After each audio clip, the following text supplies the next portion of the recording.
Hey there, folks. Welcome to our cozy nook of tales and adventures. Today, like every episode, we're unlocking the doors of imagination to explore new worlds, meet fascinating characters, and experience unique emotions. I promise to take you on an unforgettable journey through the power of words. So get comfy, grab your favorite drink, snuggle into that perfect spot, and get ready to lose yourself in a new story. Leave the outside world behind for a while and dive with me into the depths of storytelling. If you enjoy our content and want to support the channel, consider hitting the subscribe button and giving the video a thumbs up. Now, without further ado, let's dive into today's story. The skies above Luminaris bled crimson at dusk, a beautiful sight were it not for the jagged tears that had begun to appear like wounds in the firmament. Through these rents in reality's fabric, observers could glimpse alien landscapes, twisted spires of obsidian, forests of crystalline trees, oceans that flowed upward rather than down. The kingdom's astronomers had first noticed the anomalies a fortnight ago, mere pinpricks in the night sky. Now they gaped wide enough to swallow entire constellations in the heart of the Whispering Vale, where ancient trees communed in rustling conversation that only the wisest could interpret. Gandalf sat cross-legged upon a bed of silver moss. His eyes, though closed in meditation, saw far more than those who gazed skyward in terror. The wizard's weathered hands trembled slightly as they rested upon his gnarled staff, its crystalline head pulsing with azure light in rhythm with his measured breathing. "They return," he whispered to the empty clearing, though the trees leaned closer to catch his words. After all these centuries, they found another way. Memories cascaded through his mind like autumn leaves. Memories of a ritual performed in the shadow of Mount Dramar over 300 years ago. He had been younger then, though no less determined, interrupting the Conclave Arcane's attempt to pierce the veil between worlds. Their leader, Magister Alar, had called him a fool, claiming the boundless knowledge from beyond would elevate humanity to godhood. Gandalf had seen only the hunger in the entities that waited on the other side, pressing against reality like wolves at a weakening door. The battle had been costly. 7 of the Conclave died. Gandalf had sealed the breach with an enchantment bound to his own life force, believing the secret had died with the Magisters. He had been wrong. A twig snapped, breaking his reverie. Gandalf's eyes opened, his hand instinctively tightening around his staff as he rose to his feet with a grace that belied his apparent age. "Show yourself," he commanded, his voice resonating with subtle power. From between ancient oaks stepped a woman clad in the silver and midnight blue uniform of the Royal Inquisition.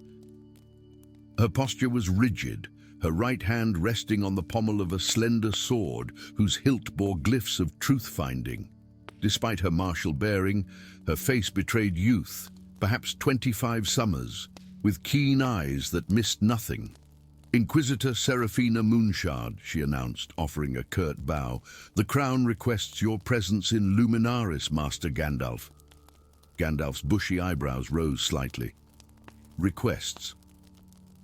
Since when does the Inquisition request anything?"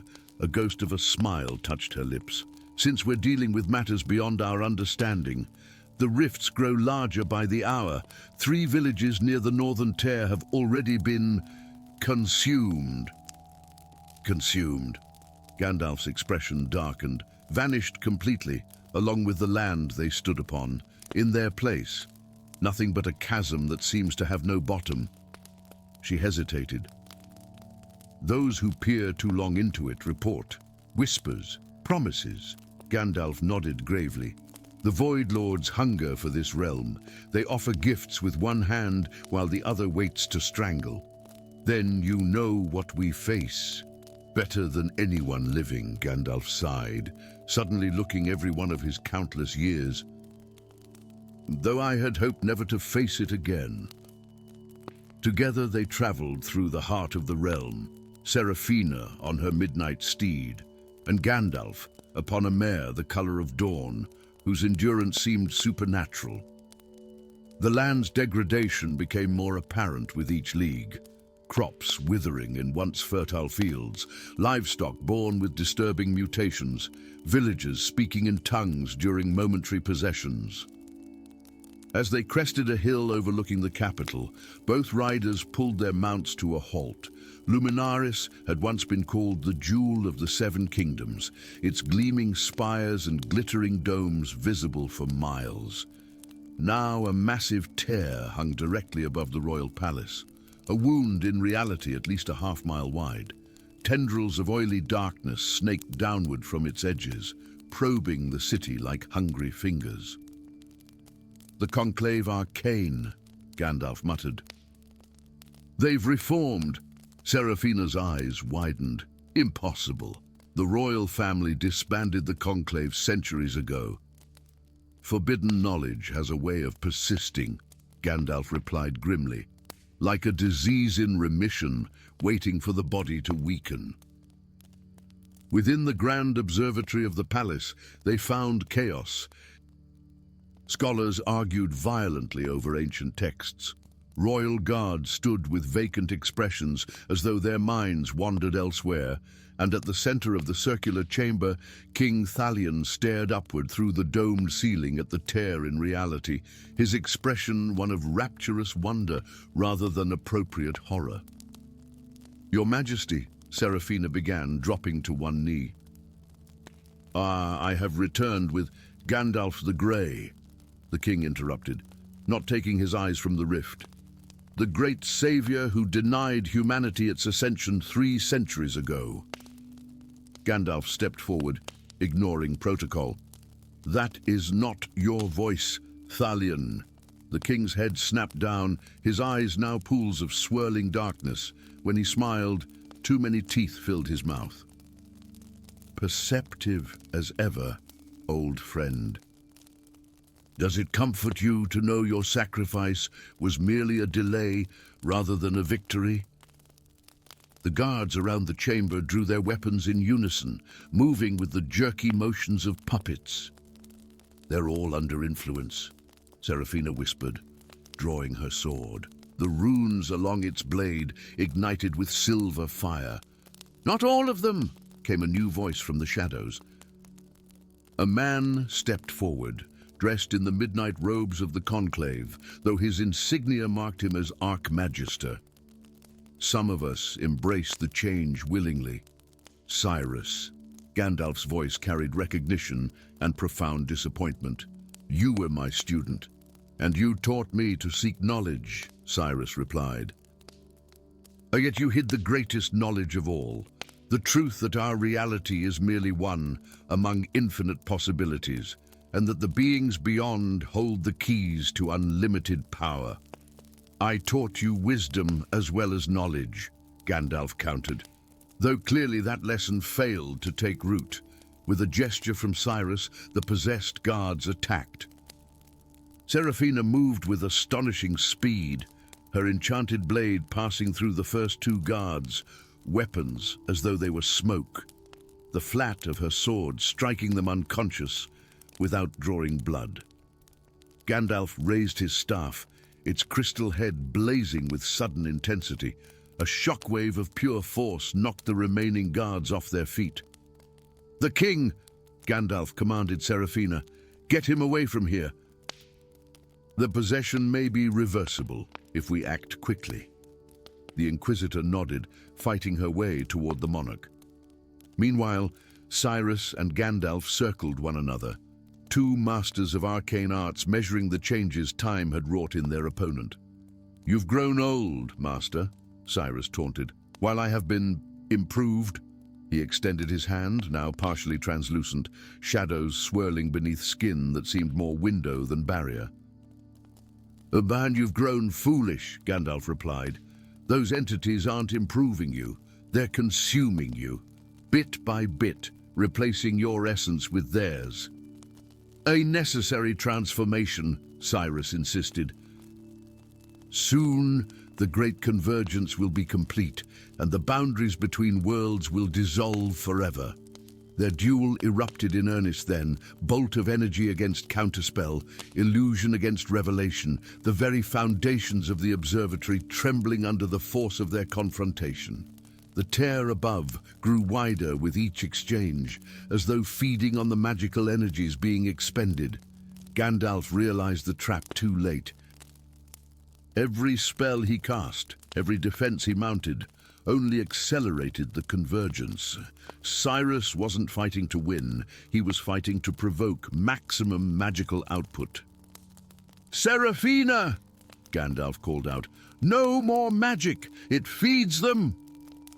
The Inquisitor had reached the king, who fought her with unnatural strength.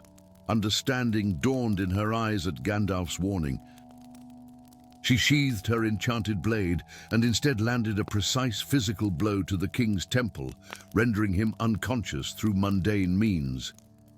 Gandalf lowered his staff, ceasing all magical exertion. "It's over, Cyrus." "Indeed it is." His former pupil agreed with a triumphant smile. "The threshold has been crossed."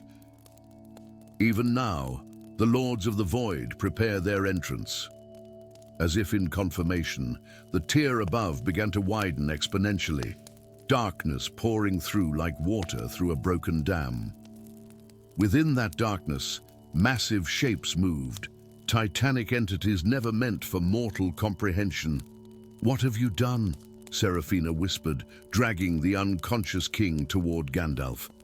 "We must retreat and gather allies," Gandalf decided. "There's one who may help us. Azrael the Blind Dragon, his sight transcends ordinary dimensions." "And the Memory Eater, Vex," Seraphina added unexpectedly. "My brother, he absorbs memories from those he touches. If anyone can learn the Conclave's full plans, it's him." Gandalf looked at her with new understanding. "You knew more than you revealed, Inquisitor." "As did you, wizard," she countered. Their escape from the palace was harrowing, through corridors where reality itself had begun to warp. Surfaces rippled like water, gravity shifted unpredictably, and palace denizens wandered in states of half-transformation, their bodies partly merged with otherworldly matter. 3 days later, deep within the crystal caverns beneath the Frostspire Mountains, an unlikely council convened around a pool of water so still it resembled polished silver. Gandalf and Seraphina had been joined by Azrael, a dragon whose physical eyes had been sacrificed for the ability to perceive across time and dimensions. His scales shimmered with opalescent light as he curled his massive form around the chamber's perimeter. Vex, Seraphina's brother, sat in shadows, his hooded face revealing nothing of his features save for eyes that swirled with the countless memories he had consumed. King Thalion, now purged of his possession thanks to ancient cleansing rituals, looked haggard but determined. "The Void Lords cannot maintain physical presence in our realm without a permanent anchor," Azrael explained, his voice resonating directly in their minds. "Cyrus and the Conclave are constructing such an anchor beneath Luminaris, a nexus obsidian." "Can it be destroyed?" Thalion asked. "Not by conventional means," Gandalf replied.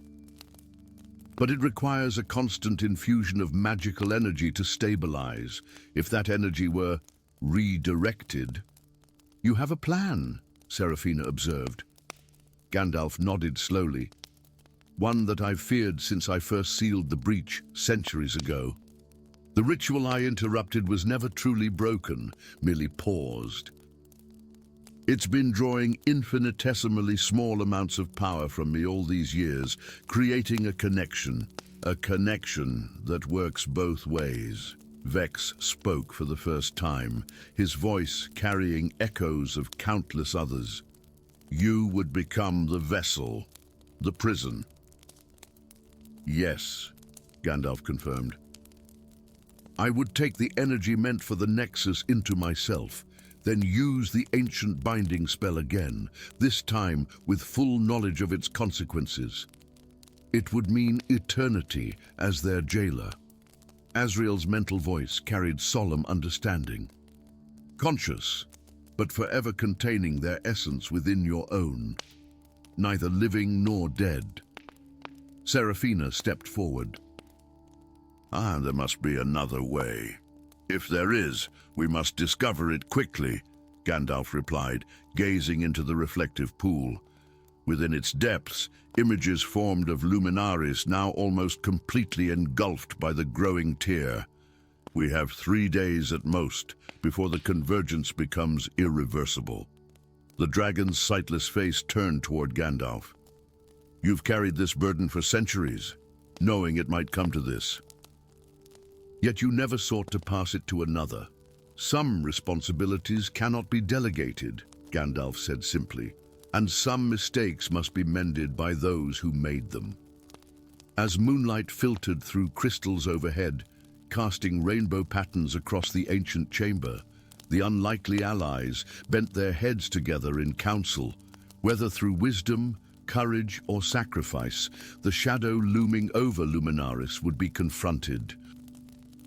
And Gandalf, whose life had spanned ages, prepared himself for what might be his final and perhaps most important battle. Not for glory, not for power, but for a world whose beauty he had cherished across countless seasons. A world worth an eternity of vigilance to preserve. Story 2. The first crack appeared at dawn, a jagged line splitting the marble floor of the Imperial Palace like lightning frozen in stone. Emperor Malachi, resplendent in his crimson ceremonial robes, merely smiled as courtiers fled in panic. From his elevated throne, he watched with cold satisfaction as the fissure widened, spreading like veins across the once perfect floor, a physical manifestation of the spell he had set in motion beneath the palace foundations.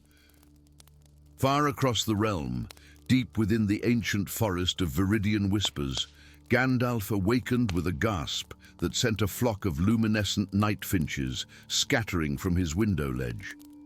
Pain lanced through his chest, as though an invisible thread connecting him to the very essence of Eldoria had been violently pulled taut. "So, it begins," he whispered, his weathered hand clutching the crystal head of his staff. The artifact, usually pulsing with an inner light that mirrored the rhythm of the land's magic, now flickered erratically like a dying heartbeat. Rising from his modest bed in the hollow of an ancient oak, Gandalf moved to the window. The forest canopy spread before him, a sea of emerald and jade, but even this familiar vista had changed overnight. Patches of leaves had lost their vibrant color, turning the sickly yellow of decay, though autumn was still months away. Gandalf closed his eyes, extending his awareness into the earth beneath his feet. For centuries, he had served as the unseen guardian of the ancient enchantments that maintained Eldoria's harmony, spells woven into the fabric of the land during the first dawn by the Seven Sages. Now, those spells unraveled at an alarming rate, pulled apart by Emperor Malachi's forbidden ritual. "The Everflow enchantment," Gandalf murmured, identifying the first spell to fail. It had maintained the perfect balance of water throughout the realm for millennia. Without it, rivers would run dry, while elsewhere, torrential floods would devastate villages. A thunderous crack echoed across the land, so powerful that birds erupted from the forest canopy in a panicked cloud. In the distance, beyond the rolling hills of the eastern province, a mountain peak slowly separated from its range, hovering impossibly in the air before crashing down with earth-shaking force. The land was breaking apart, literally. Gandalf's staff suddenly grew heavy in his hand, its weight nearly pulling him to the floor. The crystal's light dimmed further as he felt his own magic, bound to Eldoria's essence, beginning to fade. "I must reach the Spiral Mountains," he decided, gathering only the most essential items before the paths between realms are severed completely. By midday, riding upon Shadowfax, the Lord of Horses whose lineage traced back to the steeds of ancient myth, Gandalf had covered more ground than any mortal messenger could in a week. Yet even this supernatural speed might not be enough. The landscape transformed with each passing league, rivers changing course, small villages finding themselves suddenly perched at the edge of newly formed cliffs, forests partially submerged as the land buckled and shifted. As twilight approached, Gandalf reached the foothills of the Spiral Mountains, whose peaks twisted toward the heavens like the horns of some great beast. Here, the devastation was less pronounced. These mountains, older than memory, possessed their own magic that resisted Malachai's interference.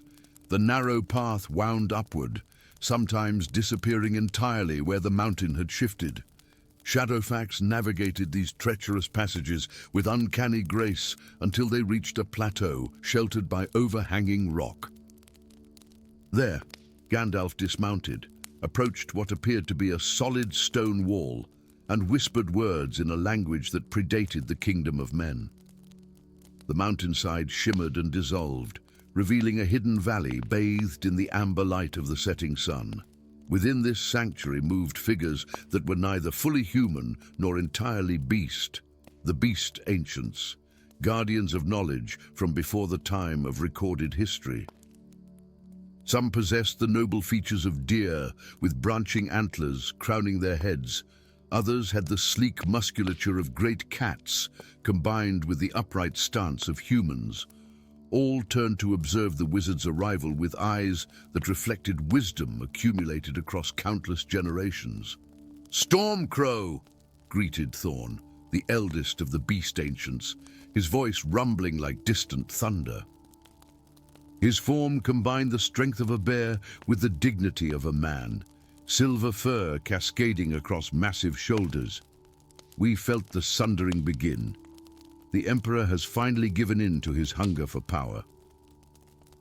He performs the ritual of extraction, Gandalf confirmed, leaning heavily on his staff. Undrawing the magic from the land itself to fuel his ambitions. Then our time of hiding draws to an end, said Lyra, whose gazelle-like grace belied the steel in her voice.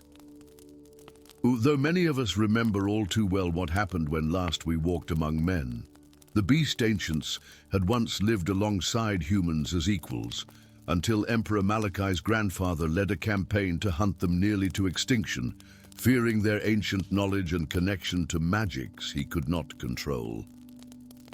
Only Gandalf's intervention had saved the remaining clans, guiding them to this hidden sanctuary while weaving enchantments to conceal their presence. I would not ask this of you, if any other path remained, Gandalf said, his voice heavy with regret. But you alone remember the harmony songs that once maintained the balance of this land. Before Thorn could respond, a commotion erupted at the valley's edge. Beast Ancient sentries escorted a cloaked figure whose fine boots and posture betrayed noble origin despite the travel-worn appearance. An imperial spy, growled Krell, whose wolf-like features contorted with suspicion. The figure threw back her hood, revealing a young woman with eyes that matched the exact shade of the Emperor's, though hers held compassion where his contained only cold ambition. Princess Selena, Gandalf breathed, recognition dawning. Not princess any longer, she said, her voice steady despite her obvious exhaustion. I renounced my title when I witnessed what my father had become. And yet you wear the imperial signet, Thorn observed, gesturing to the ring that gleamed on her finger. Because I stole it, Selene replied, unflinching beneath the Beast Ancient's scrutiny. It's the final component of the ritual. Without it, the process will destabilize, but my father continues regardless. He believes he can control the extraction even as it grows more chaotic. A distant rumble punctuated her words, followed by a flash of unnatural lightning that illuminated the sky in shades of violet and crimson. The veil between worlds thins, Gandalf warned. Soon, creatures from realms beyond our own will slip through the fractures. Then we must act quickly, Thorn decided. Gather the elders. We will begin the first harmony song at moonrise. As night fell, the beast ancients assembled in a perfect circle at the center of the valley. Gandalf stood with them, his staff planted firmly in the earth, while Princess Selene watched from a respectful distance. When the full moon cleared the mountain peaks, bathing the gathering in silver light, Thorn raised his massive head and began to sing. The sound defied human description, deeper than the oldest mountains, yet lighter than morning mist. One by one, the other beast ancients joined, each voice adding layers of complexity until the song seemed to weave visible patterns in the air above them. Gandalf closed his eyes, allowing the ancient melody to flow through him. His staff, previously dim, began to pulse with renewed light as the song connected him more deeply to the land's essence. Yet, with this connection came searing pain. He felt every fracture spreading across Eldoria as though they were wounds in his own flesh. The moon had traveled halfway across the night sky when Gandalf's eyes snapped open with sudden realization.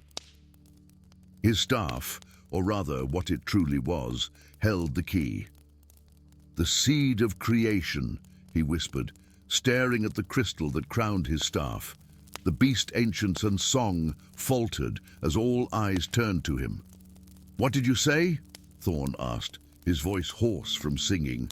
"My staff contains the seed of creation, one of the 7 foundational elements from which Eldoria was formed," Gandalf explained, the truth unfolding in his mind like a forgotten scroll. "I was entrusted with it centuries ago, though its true nature was hidden even from me until this moment.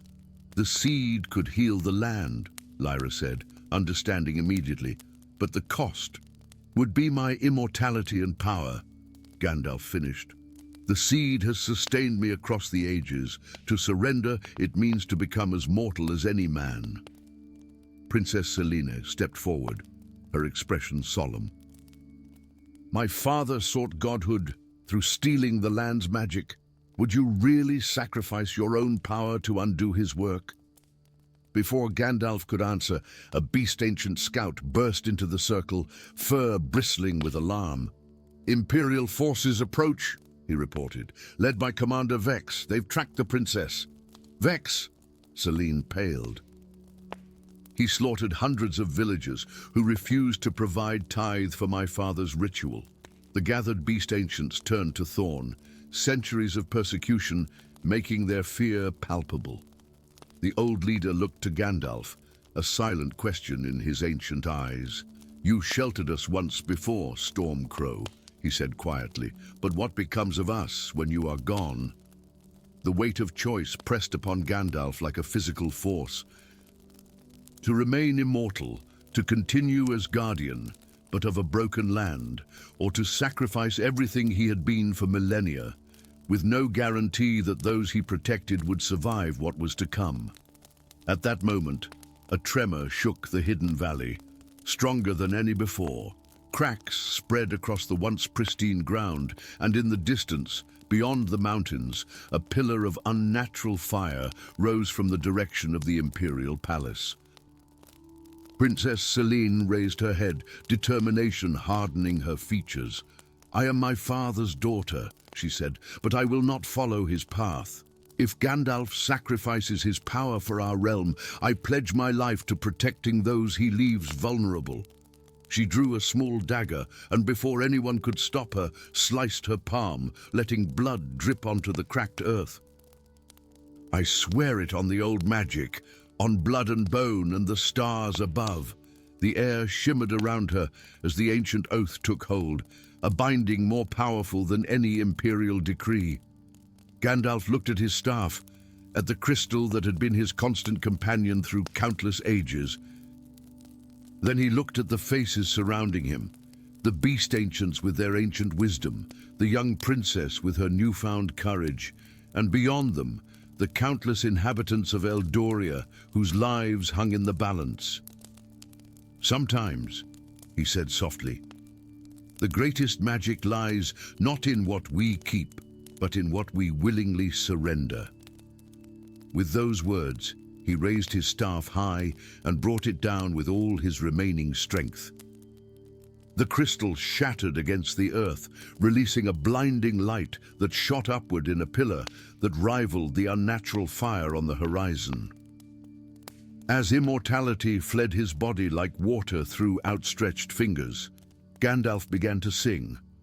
Not the perfect harmonies of the beast ancients, but a simple human melody that nevertheless carried the weight of centuries. One by one, the others joined him, their voices rising in defiance against the breaking of the world, and across the fractured continent of Eldoria, the pieces of a shattered land began, slowly, to remember how they once fit together. Story 3. Ancient stone walls trembled under the weight of silence as moonlight spilled through stained glass, casting prismatic shadows across the endless rows of forbidden tomes. In the heart of Mistral Tower's deepest chamber, Gandalf's weathered fingers traced archaic symbols etched into a door untouched for millennia. His azure eyes, which had witnessed the rise and fall of countless kingdoms, narrowed as the final seal surrendered to his whispered incantation. "At last," he murmured, his voice barely disturbing the dust that danced in the midnight air. The chamber beyond held but a single pedestal, upon which rested an unassuming leather-bound volume, its cover devoid of title or ornamentation. Yet the air around it shimmered with possibilities, the unmistakable signature of magic that transcends the ordinary. The Codex Fatalis, the Book of Fate. For 3 centuries, Gandalf had sought this legendary artifact, rumored to record and perhaps control the destiny of every soul in the 7 kingdoms. Now, as his fingertips hovered mere inches from its surface, a disquieting tremor passed through the tower's foundation, sending ancient chronicles tumbling from their shelves.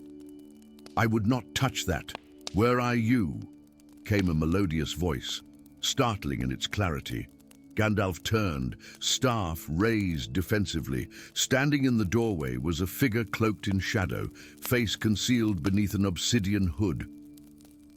The stranger's hands remained visible, pale and adorned with intricate runic tattoos that pulsed with ethereal light. "Few who have opened the Codex have lived to close it again," the figure continued, taking a single step forward. "Though perhaps you, of all people, might survive its revelations. Who are you to warn Gandalf the Grey?" the wizard demanded, though something in the stranger's voice tugged at memories long dormant, echoes from a life before his wandering.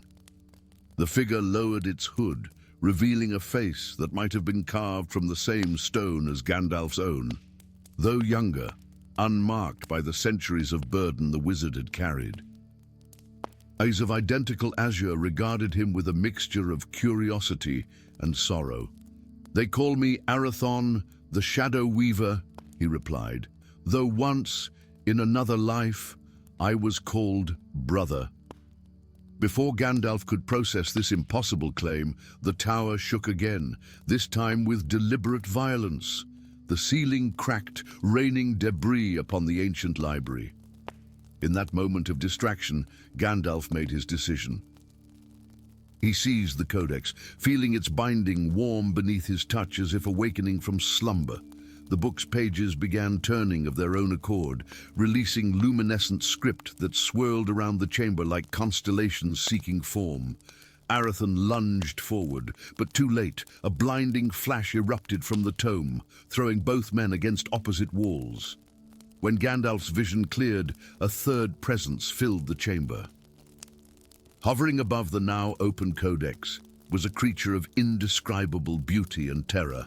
Scales of opalescent crystal reflecting light that seemed to emanate from within, wings spanning the width of the chamber, and eyes that held the wisdom of epochs. Draconir, the last Prisma dragon, had awakened from his enchanted slumber. "The brothers of divided fate stand before me at last," The dragon's voice resonated not in the air, but directly within their minds. O one who walks in light, one who dwells in shadow, the prophecy begins its final verse. Before either could respond, the tower's upper levels exploded in cacophonous destruction. Through the newly formed opening in the ceiling, masked figures on spectral steeds descended, wielding weapons wreathed in shadow flame. "Your Shadow Guild arrives promptly," Gandalf growled at Arathon, clutching the Codex to his chest. "They are not mine to command," Arathon snapped, surprising Gandalf by positioning himself protectively between the wizard and the approaching assassins. They served the Void Lords who would possess the Codex for themselves. Draconir unfurled his magnificent wings and roared, the sound shattering what remained of the tower's windows. "Flee, sons of Aetherius! The path of reconciliation lies not here, but in the seeking of the 7 Rune Guardians." With a sweep of his tail, the dragon cleared a path through the advancing shadows. Gandalf hesitated only a moment before grasping Arathon's arm and pulling him toward the ancient emergency passage hidden behind a sliding bookcase. "Why should I trust you?" Gandalf demanded as they descended the spiraling staircase, the sounds of battle echoing above. "But because the same blood flows through our veins," Arathon replied, his face a mask of conflicted emotions. "And because I have spent a lifetime studying the prophecy that binds us." They emerged into the courtyard below, where crimson moonlight bathed the world in an ominous glow. The night itself seemed to bleed as reality thinned around them, the first sign of the cosmic barriers weakening. "The Codex," Arathon explained as they raced toward the forest edge, "is not merely a record of destinies, but the very loom upon which they are woven. Each time its power is invoked, the fabric of existence frays further." Gandalf felt the truth of these words in the weight of the book against his chest. Already, unbidden memories surfaced in his mind, visions of a childhood he had never experienced, of parents whose faces he could not recall, and of a brother torn from his side by solemn-faced oracles who spoke of calamity should the twins remain together. As they reached the ancient oaks of the Whispering Woods, a peculiar silence descended. The forest, normally alive with nocturnal sounds, held its breath in anticipation. Gandalf's mind unexpectedly connected with Draconir's, the dragon having somehow formed a psychic bond during their brief encounter. "The book responds to your essence." The dragon's thoughts flowed into Gandalf's consciousness. "Be wary of what you wish while holding it, for the Codex makes real what exists in thought." "Where must we go?" Gandalf asked aloud, addressing both his newfound companions. "Ye, the 7 Rune Guardians were scattered across the ethereal lands after the Great Sundering," Arathon replied. "The first resides in the crystal caverns beneath Mount Solace. Draconir, having evaded the Shadow Guild, descended gracefully between the ancient trees. I shall bear you there, but time grows short. Even now, the boundaries between realms thin. Can you not feel it, Weaver of Light?" Indeed, Gandalf could. The air around them shimmered with unpredictable energy as reality itself began to distort. In the distance, impossible structures momentarily appeared, ghostly spires and floating islands that belonged to other dimensions bleeding into their own. "The prophecy," Gandalf said, turning to Arathon. "What does it actually say? No riddles or evasions." Arathon's expression grew somber. "Dire when the divided brothers stand as one, the veil shall mend or forever be undone. The Codex bearer must choose between power absolute and love resolute." For 3 days they journeyed, sometimes on dragonback, sometimes on foot, when the thinning barriers made flight too dangerous. Throughout, Gandalf studied the Codex during brief moments of rest, discovering its terrifying power. With mere thoughts, he accidentally transformed a withered tree into a cascade of silver bells, and later turned falling rain into luminescent butterflies. Each use of the book's power, however unintentional, left him drained and caused visible tears in the sky above, windows into other realities that took longer to close each time. On the seventh day, they reached Mount Solace, a perfect cone of alabaster stone that pierced the heavens like a sentinel. At its base, a narrow opening led into darkness. "The first guardian awaits," Arathan said, his voice hushed with reverence. As they ventured into the cavern, crystals embedded in the walls illuminated their path, responding to Gandalf's presence.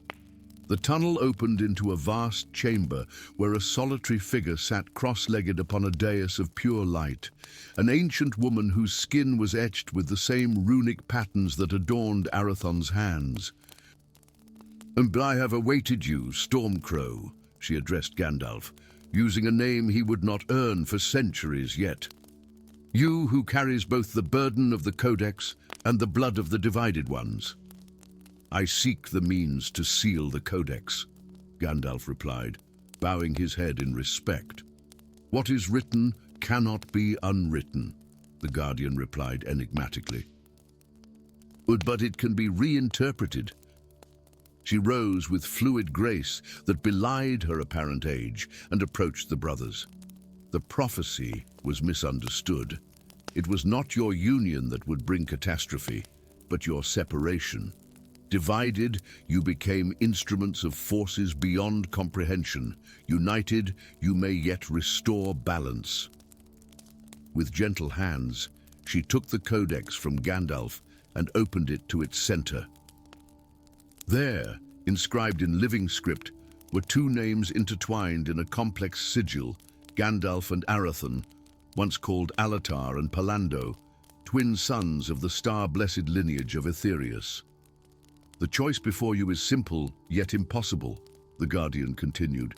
"One must surrender what he most desires, the other must embrace what he most fears." Arathan stepped forward, his eternal youth suddenly seeming more burden than blessing. "I have spent a lifetime pursuing power to prove my worth, to demonstrate that the oracles were wrong to choose him over me." Gandalf felt centuries of forgotten history unspooling within his mind, the severed connection that had left a void he had filled with wandering and wisdom-seeking. I have spent my life running from connection," Gandalf admitted, fearing that attachment would lead to the very doom the oracles foretold. The chamber began to tremble as reality itself protested their long-delayed reunion. Outside, the sky fractured like glass, revealing glimpses of 1,000 possible worlds. Draconir's voice resonated within both their minds. "Choose now, sons of Aetherius." The multiverse cannot sustain this fracture much longer. In that moment of ultimate decision, Gandalf looked into the eyes so like his own and saw not an enemy, not a stranger, but the missing half of his own soul. With deliberate movement, he placed his hand atop the Codex, covering their intertwined names. "I choose reconciliation over power," he declared. "Brother over division." Arathan hesitated only a moment before placing his hand atop Gandalf's. "And I choose forgiveness over vengeance."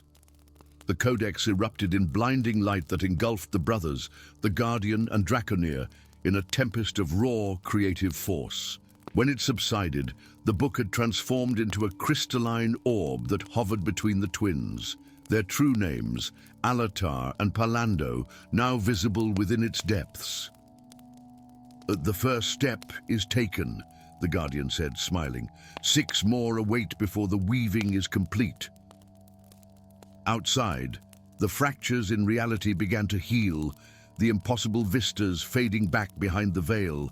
The brothers, separated by destiny, reunited by choice, stood together at the threshold of a journey that would rewrite not just their own fates, but the destiny of all known realms. And the Codex, now transformed, pulsed with the rhythm of two hearts beating as one. Story 4. Crystalline light fractured across the grand hall of Evernorth like 1,000 prisms catching the morning sun, but the spectacle held no beauty, only horror. Where once nobles danced and courtiers whispered secrets, now stood perfect statues of crystal, their faces frozen in expressions of surprise and terror. The majestic citadel of Evernorth, crown jewel of the northern realms and bastion of magic for 1,000 years, had fallen in a single heartbeat. At the center of the hall, upon her throne of silverwood and moonstone, Queen Isolde remained motionless, her outstretched hand still touching the orb of Azuris that Mortimer, her trusted royal counselor, had presented to her only moments before. The azure sphere pulsed with hypnotic light, casting eerie shadows across the Queen's crystallized form. Only Gandalf, standing in the shadows of the eastern alcove, had escaped the enchantment. The ancient protection runes woven into his staff had flared to life at the critical moment, enveloping him in a shield of arcane energy that repelled the sweeping curse. Now, as the last echoes of the magical catastrophe faded into silence, he stepped cautiously from his hiding place, his weathered face grim beneath his silver beard. "Mortimer," he whispered, the name bitter on his tongue as he surveyed the devastation. "Ma, what have you done?" The wizard moved carefully between the crystal figures, each one perfectly preserved down to the smallest detail. A lord mid-laugh, a handmaiden with tears upon her cheek, two knights reaching for swords they would never draw, living monuments to Mortimer's betrayal. Gandalf approached the throne, studying the orb with narrowed eyes.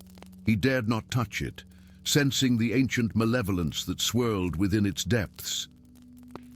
This was no ordinary artifact, but something far older and more sinister, a relic from the Age of Shadows, when the Shadow King had nearly conquered the 7 realms. "So, the old prophecies speak true," came a voice from behind him. Smooth as silk, yet cold as winter frost. Gandalf turned sharply, raising his staff. Mortimer stood in the doorway, no longer wearing the simple robes of a royal advisor, but adorned in obsidian armor, etched with crimson runes. His once kind face had hardened, and his eyes glinted with unnatural amber light. "You always arrived too late to prevent disaster, but just in time to witness it," Mortimer continued, stepping into the hall with unnatural grace. "A fitting talent for the so-called protector of the realm." "Release them," Gandalf demanded, his voice carrying the weight of centuries. "Whatever bargain you've struck with the Shadow King, it's not too late to undo this madness." Mortimer laughed, the sound echoing unnaturally among the crystal statues. "The Shadow King rewards loyalty, unlike the ungrateful monarchs of Evernorth who take a man's service for granted decade after decade." His eyes narrowed. "Or unlike masters who abandon their apprentices when they show too much." Initiative, the truth struck Gandalf like a physical blow. Beneath the corruption and the years, he finally recognized the face before him. "Alaric," he breathed. "My student. That name no longer has meaning." "Mortimer," once Alaric snarled. "I am Mortimer now, First Hand of the Shadow King, soon to be Regent of Evernorth when my master returns through the Gateway of Worlds." Gandalf's mind raced. Alaric had been his most promising apprentice nearly 50 years ago, gifted but impatient, always seeking shortcuts to greater power. When he had discovered the young man experimenting with forbidden shadow magic, Gandalf had cast him out of the Order of the White Flame. He had believed Alaric dead all these years, not transformed into this corrupted creature before him. "The gateway requires the 3 relics to open fully," Gandalf said, understanding dawning. "That's why you haven't killed me outright. You don't know where they're hidden." A flash of anger crossed Mortimer's face, confirming Gandalf's suspicion. The three relics of the ancient monarchs, the crown of dawning, the scepter of governance, and the chalice of renewal, had been scattered centuries ago to prevent exactly this scenario. "You will tell me," Mortimer said, raising a hand crackling with shadow energy, "or I will extract the knowledge from what remains of your mind." Gandalf's response was swift. He slammed his staff against the marble floor, releasing a blinding flash of white light that forced Mortimer to shield his eyes. In that moment of distraction, Gandalf cast a transportation spell, feeling the familiar disorienting sensation as the throne room dissolved around him. He reappeared at the edge of the Whispering Forest, leagues from the citadel, falling to one knee as the hasty spell exacted its toll on his strength. The forest loomed before him, ancient trees stretching toward the sky, their leaves shimmering with an inner light that illuminated the perpetual twilight beneath their canopy. "I need allies," Gandalf muttered to himself, leaning heavily on his staff as he rose. The crystal curse had caught him unprepared, but he would not make the same mistake twice. For 3 days, Gandalf journeyed through the Whispering Forest, listening to the secrets carried on the wind as the sentient trees conversed in their slow, deliberate language. On the 4th day, he found what he sought, a clearing where moonlight touched the forest floor, even at midday, and at its center, a figure kneeling beside a pool of silver water. "Phelan," Gandalf called softly. "The darkness I warned of has come."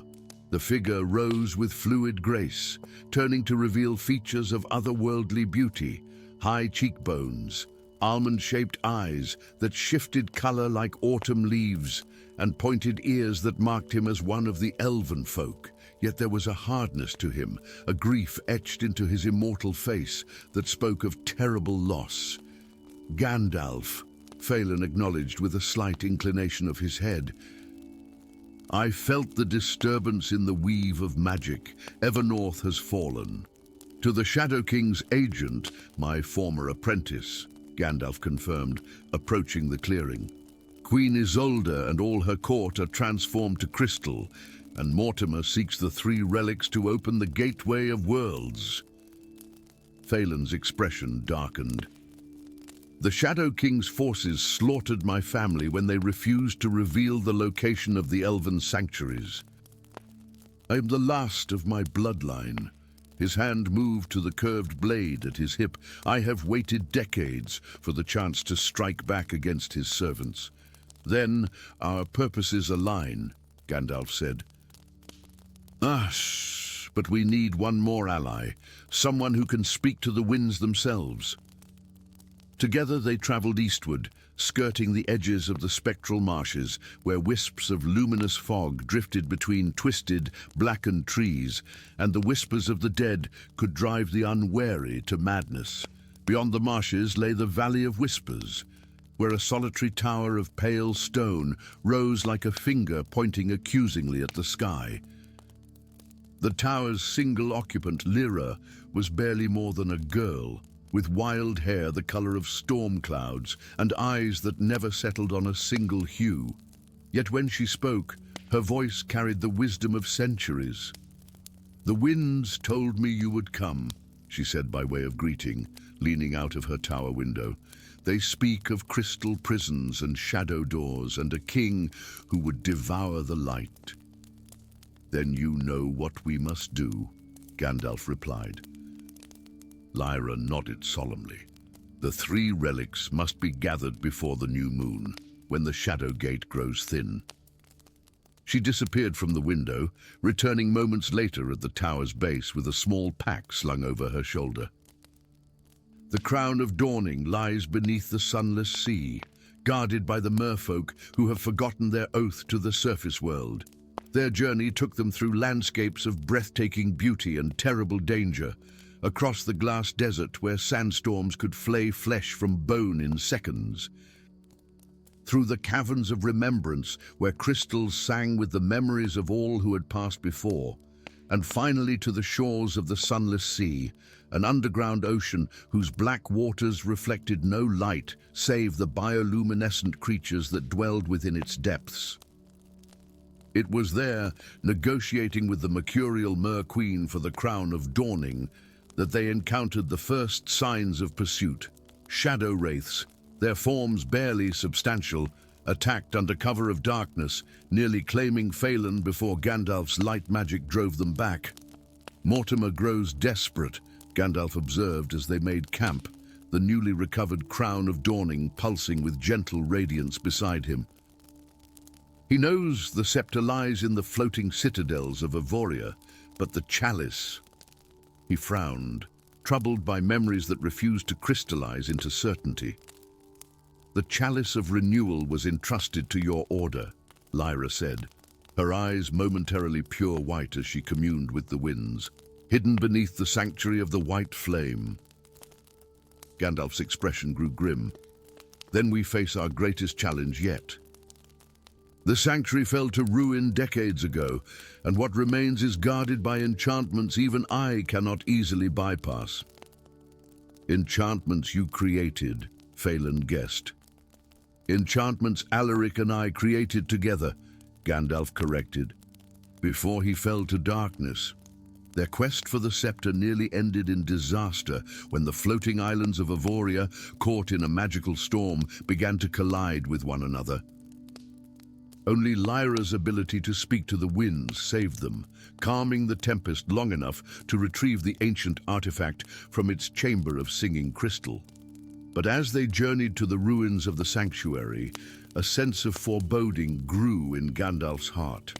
The land itself seemed to watch their passage, trees bending away as they passed, animals falling silent, streams running clear one moment and blood-red the next. "But he knows where we go," Gandalf warned his companions, "and what we seek." The sanctuary of the White Flame, once the most beautiful structure in the Seven Realms, now stood as a shattered monument to forgotten glory. Its white marble pillars lay broken like discarded bones, its once magnificent dome reduced to rubble through which twisted vines had grown. At its center, where the eternal flame had once burned, now gaped a pit of absolute darkness. "But the entrance to the vault lies below," Gandalf said softly, memories of happier days threatening to overwhelm him, "through the Chamber of Trials." As they approached the pit, a slow clapping echoed through the ruins. Mortimer stepped from behind a fallen column, his amber eyes gleaming with malicious triumph. "So predictable," he said. "I knew you would save the most difficult for last. And how convenient that you've gathered the other relics for me." A dozen shadow wraiths materialized around them, cutting off all escape. "Alaric," Gandalf said, deliberately using his former name, "this is not who you were meant to be. The Shadow King has twisted your mind, fed upon your resentment. Spare me your patronizing wisdom," Mortimer spat. "You cast me out when I sought only to expand our understanding of the Arcane. Everything I've achieved, I've earned through sacrifice and will. And the cost," Gandalf countered. "Look at your hands, Alaric." Mortimer glanced down involuntarily.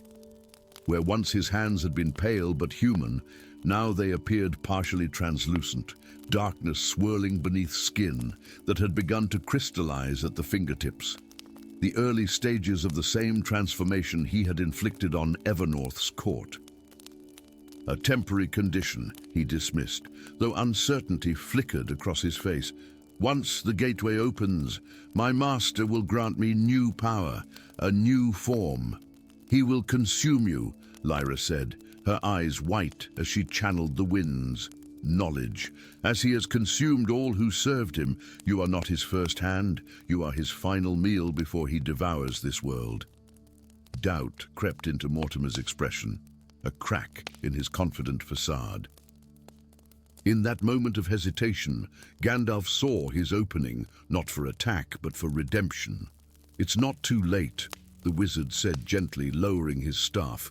"Help us recover the chalice. Together, we can reverse the crystal curse, save Evernorth, and seal the gateway permanently. For a heartbeat that stretched into eternity, Mortimer stood frozen between choices. Then slowly, the amber light in his eyes dimmed, revealing flashes of the young man Gandalf had once mentored. "The fragment of the Discord Stone," he said at last, his voice barely audible, "in my chest plate. It's how he controls me, how he speaks to me." With shaking hands, Mortimer reached for his obsidian armor, prying open a compartment over his heart to reveal a shard of midnight crystal that pulsed with malevolent energy. The moment it was exposed to the air, the shadow wraiths shrieked in unison and surged forward. What followed was chaos, Phelan's blade flashing like liquid silver through wraith forms, Lyra commanding gusts of wind that tore the creatures apart, and Gandalf, shielding Mortimer as the former apprentice, wrenched the Discord Stone from his armor with a cry of agony. When silence finally fell, Mortimer knelt on the ground, blood seeping between his fingers, but his eyes clear for the first time in decades. "Master," he whispered, "I remember now. Everything I've done was the Shadow King's doing, not yours," Gandalf assured him, helping him to his feet. "But we can still make amends." Together, the unlikely allies descended into the Chamber of Trials, facing challenges designed to test wisdom rather than power, riddles that shifted meaning when approached from different angles, illusions that could only be dispelled by acknowledging painful truths, and finally, a guardian that wore the face of each person's greatest failure. For Mortimer, this final trial proved nearly insurmountable as he faced a version of himself draped in the regalia of the Shadow King, promising power beyond imagination if he would only seize it once more. "I've held that power," Mortimer said, his voice gaining strength, "and found it hollow." With those words, the Guardian dissolved, revealing the chalice of renewal upon a pedestal of pure light. 3 days later, they stood again in the crystal-filled throne room of Evernorth, the 3 relics, crown, scepter, and chalice, arranged in a triangle around the orb of Azuris that had caused such devastation. "The ritual requires a sacrifice," Mortimer said quietly, "a life freely given to counterbalance the lives nearly taken." Before Gandalf could protest, Mortimer stepped into the triangle, kneeling before the Queen's crystal form.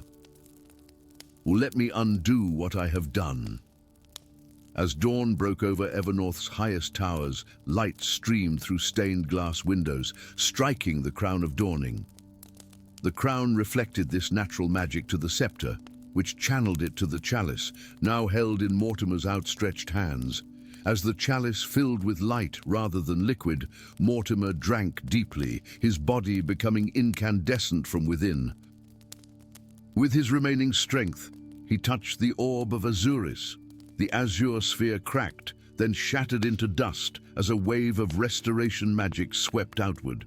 Throughout the hall, crystal figures began to glow, their transparent forms gradually regaining color and life. Queen Isolde drew her first breath in weeks, her confused gaze falling upon Gandalf and the fading form of her once trusted advisor. "What has happened here?" she demanded. Gandalf bowed deeply.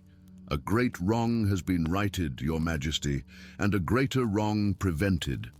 Where Mortimer had knelt, only the chalice remained, now filled with clear water that would never diminish, a permanent cure for any future curses that might threaten the realm.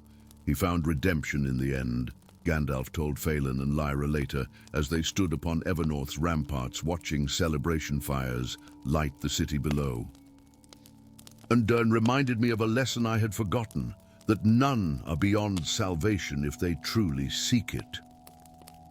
The 3 relics were returned to new hiding places, their locations known only to Gandalf and Queen Isolde herself. The Shadow Gateway, without the power of the relics to force it open, remained sealed, though Gandalf knew the Shadow King would eventually find other servants, other means. But that was a concern for another day. For now, Evernorth celebrated its second chance. Crystal statues, once again flesh and blood, dancing and laughing beneath stars that shone with renewed brilliance upon a kingdom that had almost been lost, saved not by mighty armies or powerful sorcery, but by the redemption of one who had fallen far into darkness before finding his way back to the light. Story 5. Blood-red tendrils crawled like living veins across the ancient stone walls of Ithoria, pulsing with an otherworldly rhythm that sent tremors through the once impenetrable citadel. Dawn's light, usually golden and warm across the kingdom's white towers, now filtered through a crimson haze that hung over the land like a shroud.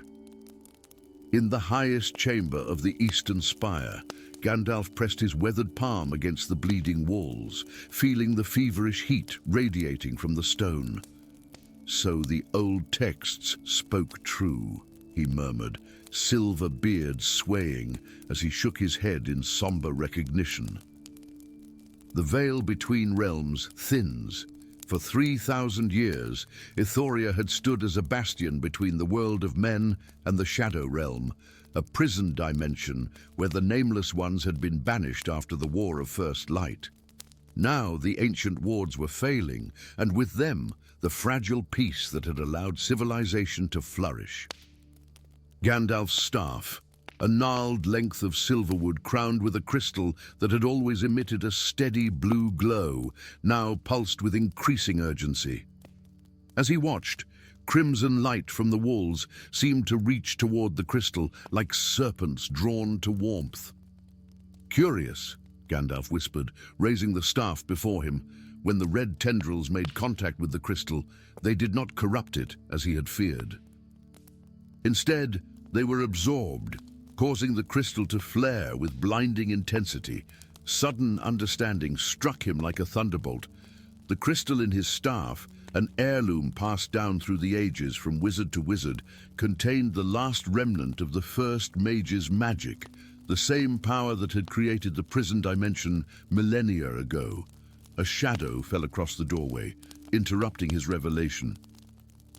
"You do the great Gandalf, always arriving precisely when events reach their most dramatic point," came a silken voice that carried the chill of winter. How theatrically convenient.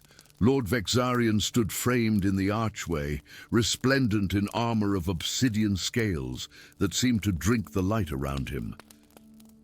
His pale face, once considered the most handsome in the Seven Kingdoms, now bore a network of dark veins radiating from eyes that gleamed with unnatural amber light. "Vexarian," Gandalf acknowledged, subtly shifting his grip on his staff.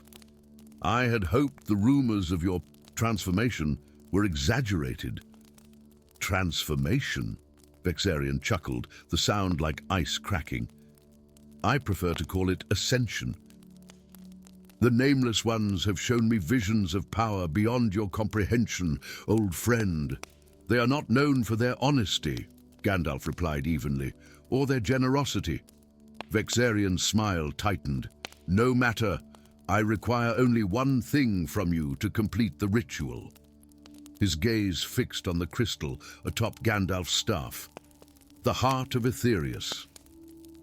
The final key to awaken my army." With a gesture faster than his aged appearance would suggest possible, Gandalf swept his staff in an arc before him.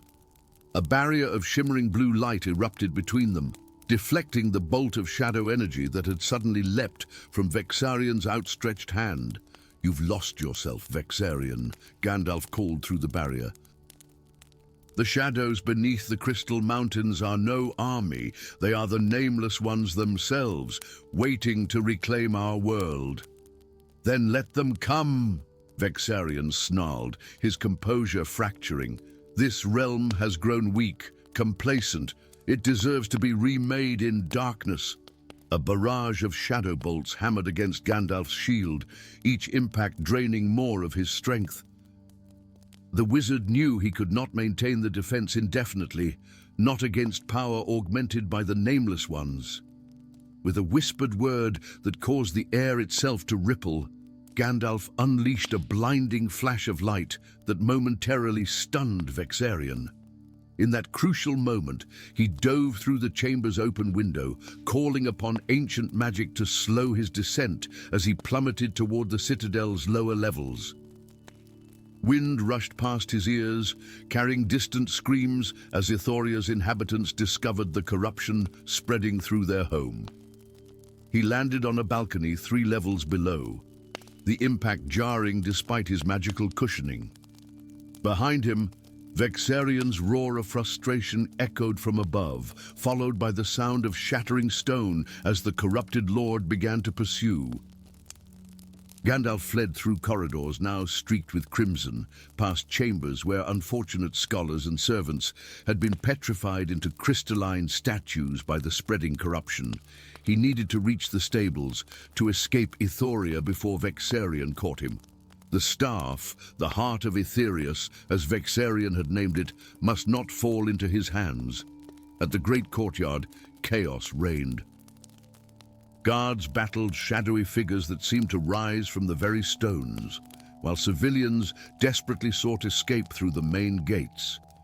Gandalf weaved through the melee, deflecting shadow creatures with precise bursts of light from his staff. A guard captain fell before him, throat torn open by shadow claws. As Gandalf paused to close the man's vacant eyes, an arrow whistled past his ear, embedding itself in the chest of a shadow creature that had been lunging for the wizard's back. "Your awareness isn't what it once was, Stormcrow," came a woman's voice, clear and strong despite the surrounding chaos. She stood atop an overturned cart, bow in hand, another arrow already nocked.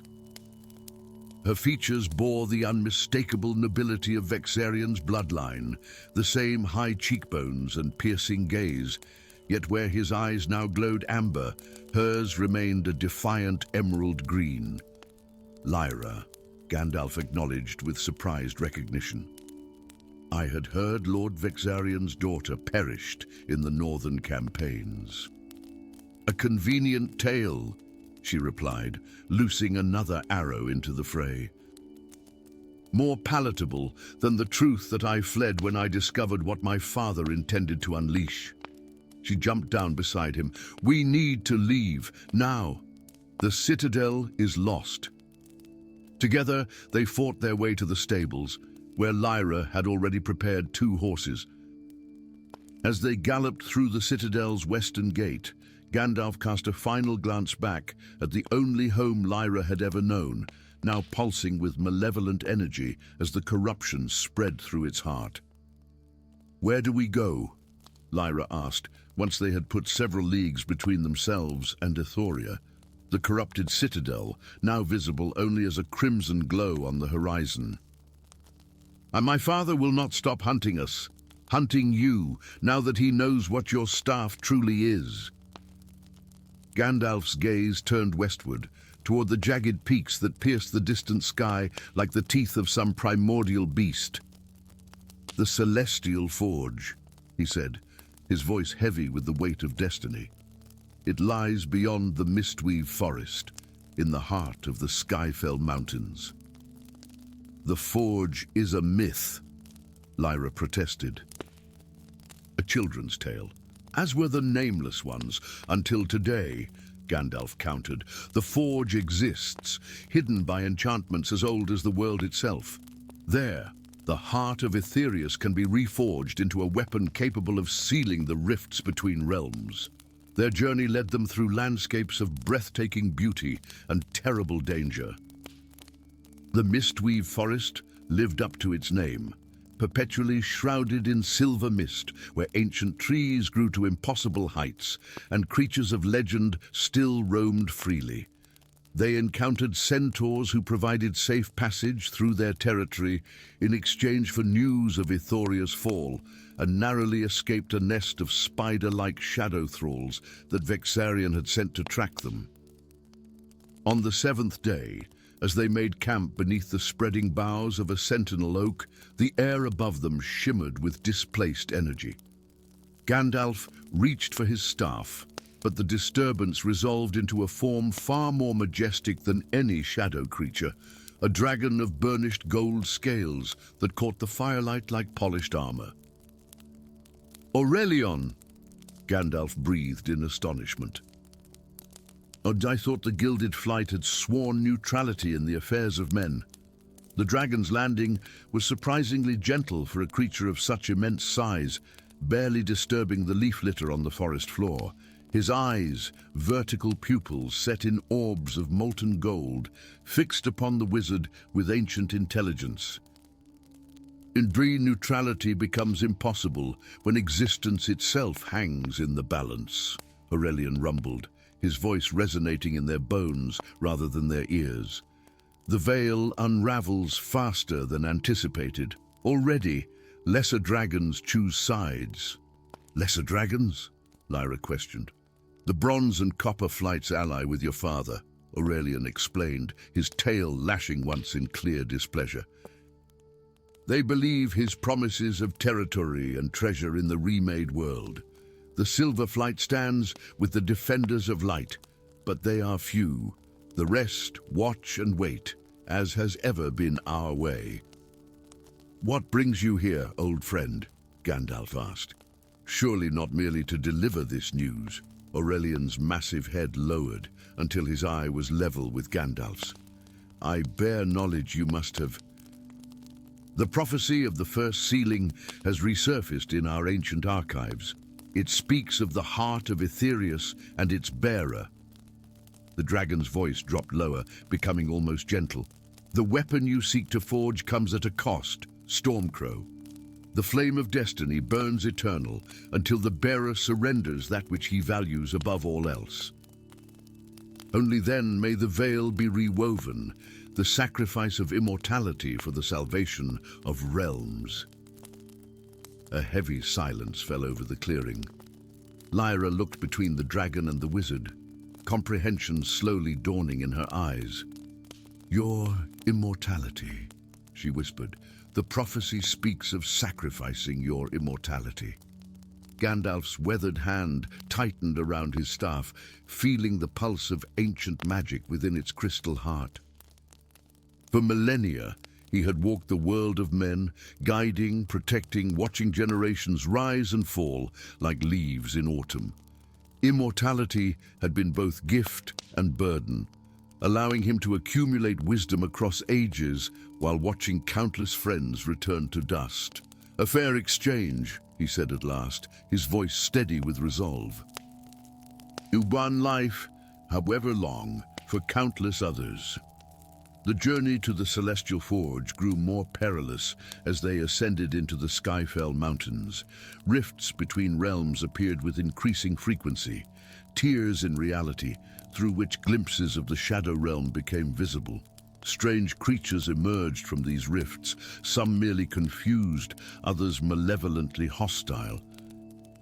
When they finally stood before the hidden entrance to the forge, a sheer cliff face marked with runes visible only by the light of Gandalf's staff, Lyra placed a hand on the wizard's arm. "There must be another way," she said, her voice thick with emotion that surprised them both. In their weeks of travel, respect had blossomed into friendship, and perhaps something more. A connection Gandalf had not allowed himself to form in centuries. "When some prices must be paid," Gandalf replied gently. "Better by one who has lived many lifetimes than by those whose stories have barely begun." The Celestial Forge itself defied mortal description. A chamber carved into the heart of the mountain, where the ceiling opened to the cosmos above and the floor descended to the planet's molten core below. At its center stood an anvil of material that resembled neither metal nor stone, but something more fundamental, as though reality itself had been compressed into solid form. As Gandalf approached the anvil, staff in hand, the chamber's guardians emerged from alcoves along the walls, figures of living flame and crystallized starlight. The first mages themselves, preserved through enchantment beyond mortal death. "The bearer comes," they intoned as one, voices harmonizing like the music of spheres. The choice stands before him. Gandalf removed the crystal from his staff and placed it upon the anvil. It pulsed once, then rose into the air, hovering between the opening to the stars above and the planet's heart below, drawing power from both. "I freely give what was never truly mine," Gandalf declared, his voice steady despite the gravity of his choice. "My immortality for the healing of the Vale." The crystal flared with blinding intensity, transforming into a blade of pure light. As Gandalf grasped its hilt, he felt the centuries of his existence begin to unravel, not painfully, but like the gentle release of a long-held breath. His beard, once silver, began to show strands of mortal grey. Lines deepened around his eyes, no longer marks of wisdom alone, but of true age. Lyra watched in wonder and grief as Gandalf changed before her eyes, becoming fully mortal even as he grasped the most powerful weapon ever forged. When they emerged from the forge, they found Aurelian waiting, along with dragons of silver, white, and emerald scales. Behind them gathered an army unlike any seen since the War of First Light. Elves from the Whispering Valleys, dwarves from the Iron Fortresses, humans from the Free Cities, and beings of myth and legend called from the farthest corners of the realm. "Word of your sacrifice has spread," Aurelian explained. "None wish to stand idle while you face darkness alone." Gandalf, now visibly aged but standing tall with newfound purpose, raised the blade of Aetherius. Its light cast back the perpetual shadow that had begun to engulf the land, a beacon of hope in darkening times. "Then let us march," he declared, feeling the weight of mortality and the precious value of each moment it brought. "And not for glory or for power, but for all the dawns yet to come." As the united army moved toward Euphoria, toward the final confrontation with Vexarian and the Nameless Ones, Gandalf felt Lyra's hand slip into his own. In that simple human contact, warm, fragile, and achingly temporary, he found confirmation that his choice had been the right one. For what was immortality compared to the fierce, bright beauty of a mortal life fully lived?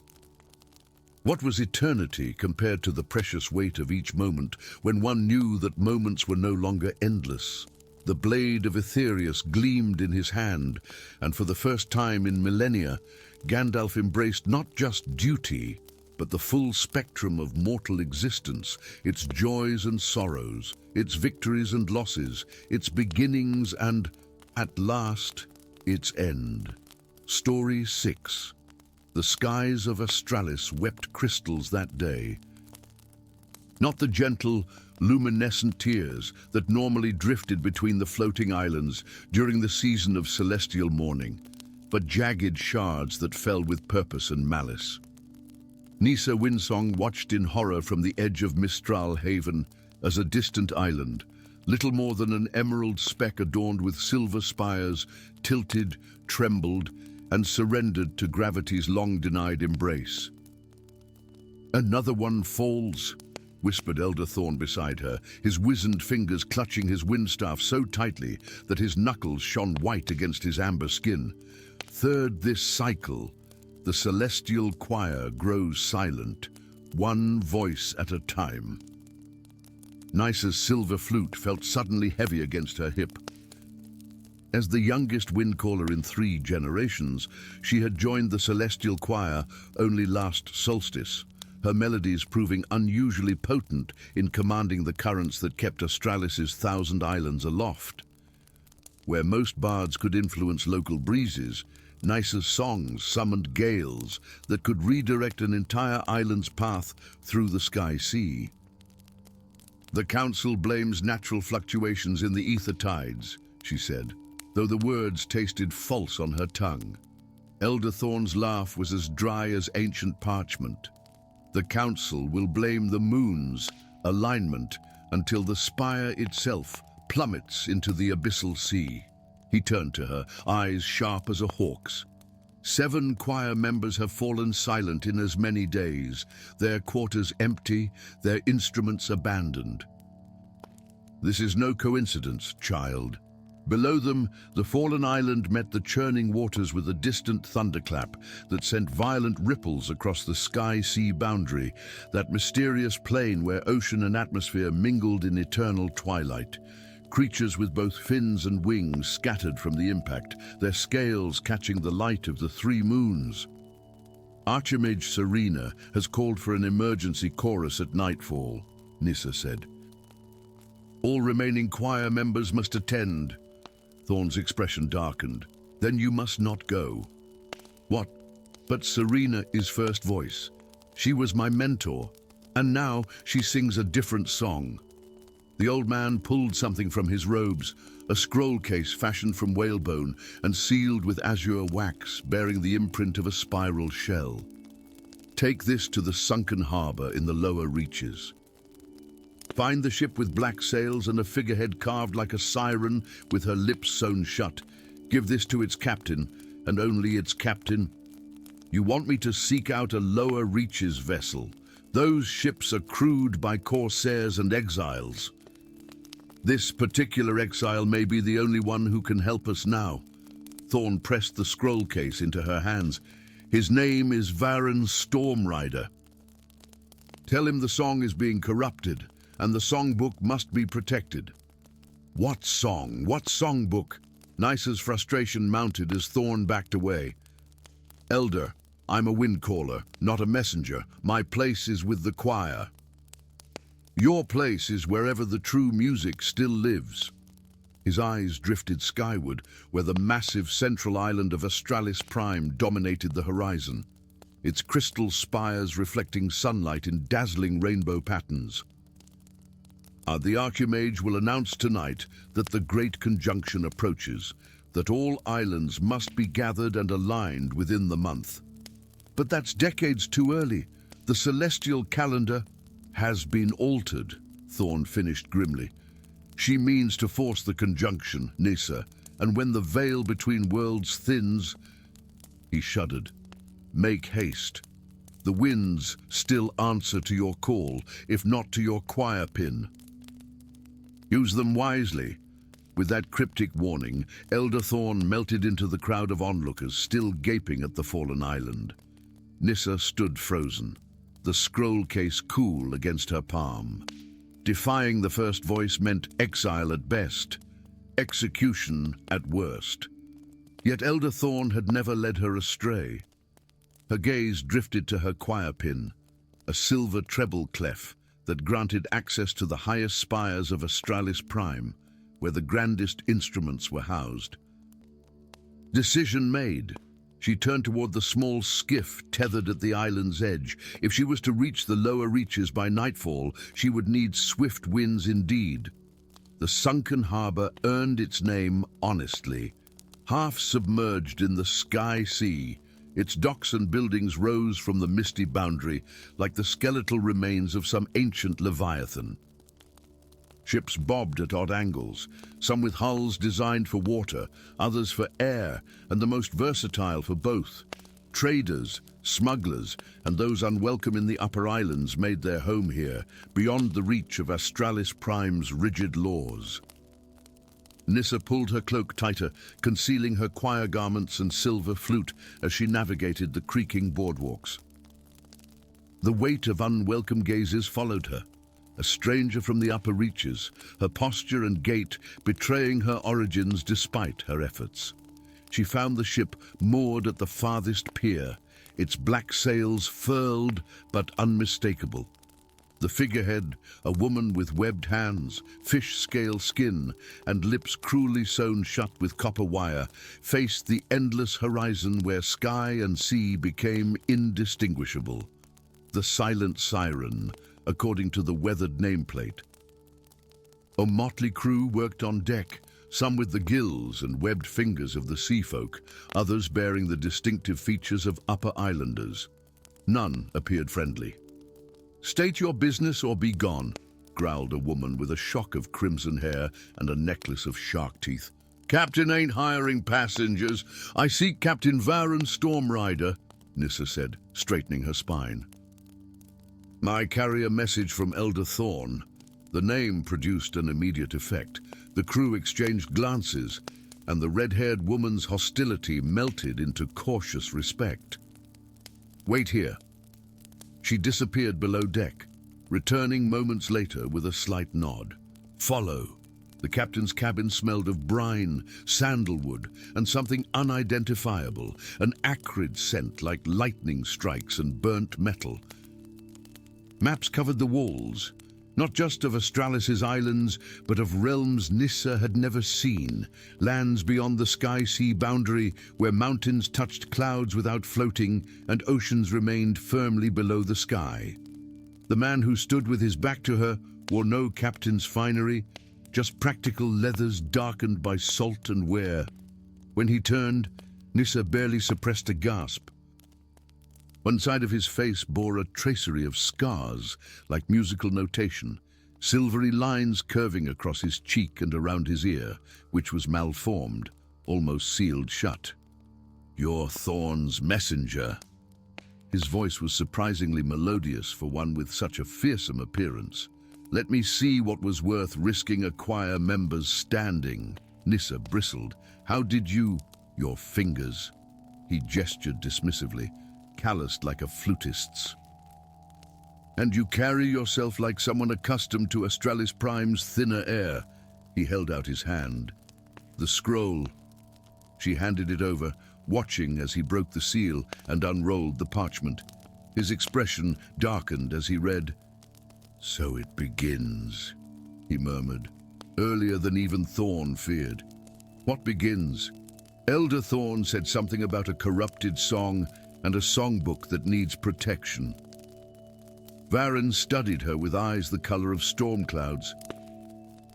"Do you know the origin of the floating island's choir girl?" "Of course. The great composer created Astralis through the first song, commanding the elements to form islands that would float between sea and sky, forever free from the constraints of earth." "A children's tale," Varen scoffed. "The truth is darker. The islands float because they must, because what lies beneath the abyssal sea must never reach what dwells beyond, the celestial vault." He tapped the parchment. "The song doesn't sustain Astralis. It's a barrier, a lock sealing away horrors that would devour both realms." Nissa's mind reeled. "And the songbook, the canticle of spheres. The complete notation of the original song, not the fragments your choir performs." Varen moved to a sea chest, bound with silver chains and unusual locks. "I stole it from the archives when I realized what the Archimage intended. She branded me a traitor, cursed me to never hear music again, and exiled me to the lower reaches. You can't hear music." The concept seemed unbearably cruel. "But you're a former first voice of the celestial choir." His smile held no warmth. "Serena was my student as she was yours." The implications crashed over Nissa like a tidal wave. The missing choir members are either dead or converted to her cause. She needs their voices, their power, to alter the song enough to tear the veil during the forced conjunction. He unlocked the chest, revealing an ancient tome bound in opalescent scales that shifted colors as it moved. "With this, and a wind caller of your talent, we might stand a chance at countering her corruption." "Me? But I'm just a junior choir member." "You're much more than that, Nissa Windsong. Thorn wouldn't have sent you otherwise." Varen lifted the songbook reverently. "The islands fall because Serena's corrupted choir weakens the boundary winds. Soon, Astralis Prime itself will begin to descend, bringing the spire and the portal it conceals closer to the abyssal depths." A distant bell tolled across the harbor, 7 chimes that echoed unnaturally in the misty air. "The emergency chorus has begun," Nissa whispered. "Oh, without me." "No," Varen corrected grimly. "Without us." He traced the scars on his face, a habit born of long contemplation.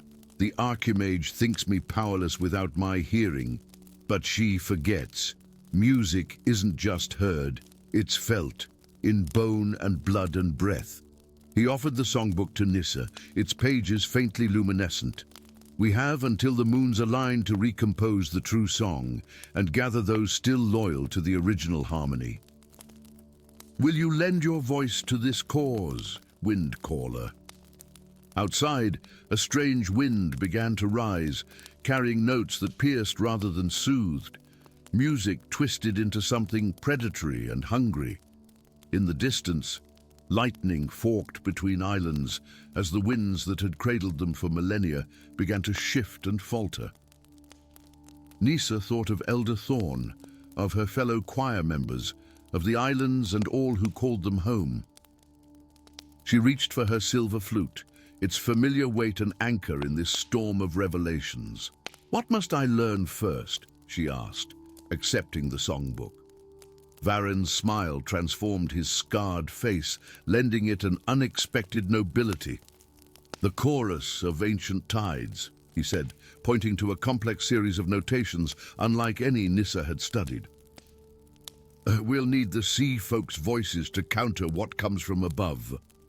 As the silent siren cast off from the sunken harbor, its black sails unfurling like wings against the darkening sky, Nissa began to play the first notes of a song older than Astralis itself, a melody of defiance against the corrupted harmony that threatened to bring all the floating realms crashing down into the waiting depths below.